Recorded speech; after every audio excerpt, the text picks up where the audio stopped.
Hey, what do you know about drugs and addiction? Listen closely to what I'm about to share because this might change the way you perceive drugs and addiction.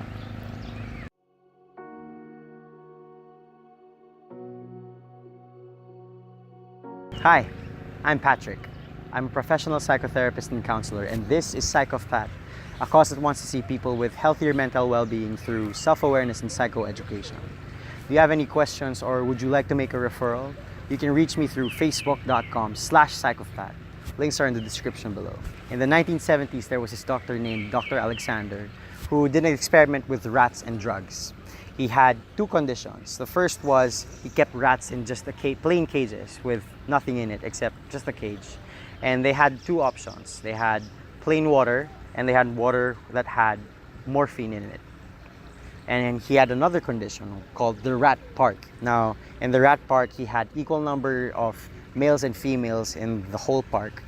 It was 200 times the floor area of an ordinary cage, and they had access to amenities like residential areas, recreational activities like balls and stuff, and they had sufficient space for mating, and they also had the same options. They had access to plain water and water that had drugs.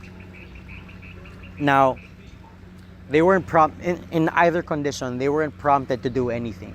In the cage condition, the rats drank the morphine-laced water more often than they did the plain water. Even when they sweetened the plain water, they still opted for the water that had drugs in it. But in the rat park, the rats, although they would try the drug-laced water from time to time, they still regularly drank the plain water.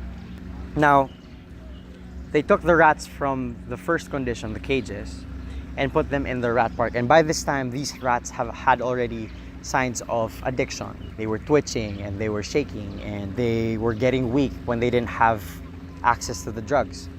But slowly, as the days passed, they became less dependent on the drugs and they just opted to take the plain water more often. Now, what does this mean? In certain situations, it's not the drugs in and of themselves that are addictive to people, or in this case, the rats. It was their living conditions that made them conducive to being addicted to the drugs. This isn't always the case for people. Sure, there are some people who are genetically predisposed to becoming more addicted to drugs or becoming more dependent. But often, it's their living situations that kind of influence them to use and become dependent on drugs. Do you know anybody or do you have any loved ones who you fear are addicted to drugs?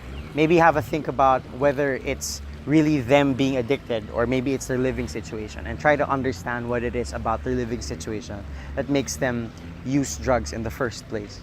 And maybe you can try to help them shift to living their lives in a more rich and meaningful way. Can you think of any examples or situations that kind of drive people to use drugs and become dependent? Share it with us in the comments below. Did you learn something new today? If you did, give us a thumbs up and share this video with your family and friends. Thanks, and see you next time.